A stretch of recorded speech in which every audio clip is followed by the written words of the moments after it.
Et si je te disais que les galaxies ne sont presque pas en mouvement, mais que c'est l'espace lui-même qui s'étire entre elles? Cette idée a complètement bouleversé notre vision de l'univers. Mais avant d'aller plus loin, abonne-toi maintenant, active la cloche pour ne manquer aucun voyage à travers l'univers. Chaque semaine, on explore ensemble les grands mystères du cosmos.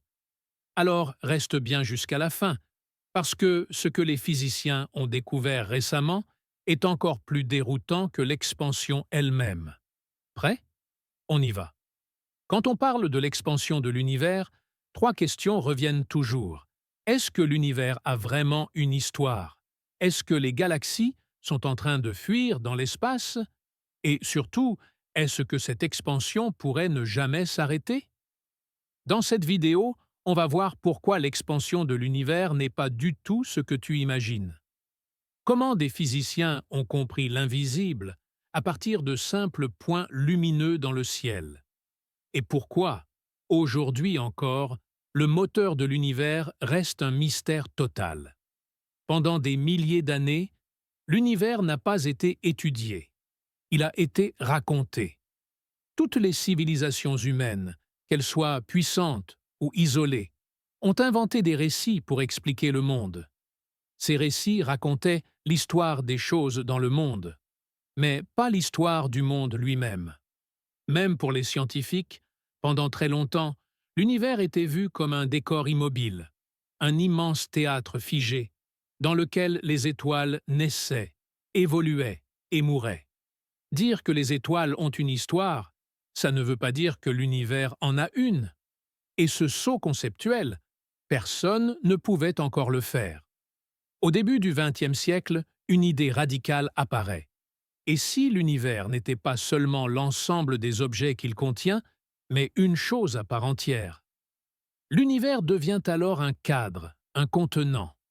Un cadre qui n'est pas rigide, un cadre qui peut se courber, se déformer, réagir à ce qu'il contient. Retirer une galaxie de l'univers ne crée pas un trou de vide. Le cadre reste là. Ce qu'on appelle désormais l'univers, c'est l'espace et le temps réunis. L'espace-temps. Et à partir de là, une question vertigineuse apparaît. Est-ce que l'espace-temps lui-même n'a une histoire? Dans les années 1920, les astronomes observent la lumière des galaxies lointaines. Et ils remarquent quelque chose d'étrange. Cette lumière est toujours décalée vers le rouge.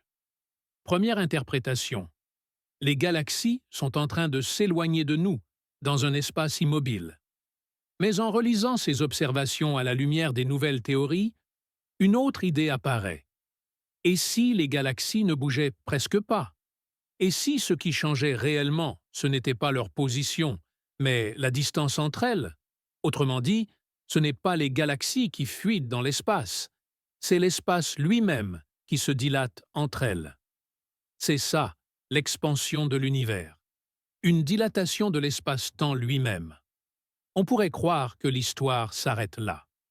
Mais à la fin du XXe siècle, de nouvelles observations révèlent quelque chose d'encore plus troublant. L'expansion de l'univers ne ralentit pas, elle accélère, de plus en plus vite. Aucune force connue ne peut expliquer ce phénomène. Alors les physiciens lui donnent un nom. Ils parlent d'énergie noire, une forme d'énergie invisible, mystérieuse, qui accélère l'expansion de l'espace-temps. On ne sait toujours pas ce que c'est, mais on sait une chose, elle domine l'univers. Aujourd'hui, on sait que l'univers est en expansion. On sait même que cette expansion s'accélère. Et ce point est absolument fondamental, parce que cela signifie que l'évolution de l'univers n'est pas gouvernée uniquement par la matière que l'on voit, ni même par les lois que l'on comprend parfaitement. Quelque chose agit à l'échelle du cosmos, quelque chose d'invisible, qui façonne la géométrie de l'espace-temps et influence le destin de tout ce qui existe. On appelle cela l'énergie noire. Mais en réalité, ce nom masque surtout notre ignorance. Comprendre cette énergie, ce n'est pas seulement résoudre une énigme de plus, C'est peut-être comprendre si l'univers va continuer à s'étendre éternellement, s'il finira par se déchirer, ou s'il connaîtra un jour une fin radicalement différente. Autrement dit, c'est comprendre le futur de l'univers, et donc, indirectement, notre propre futur cosmique.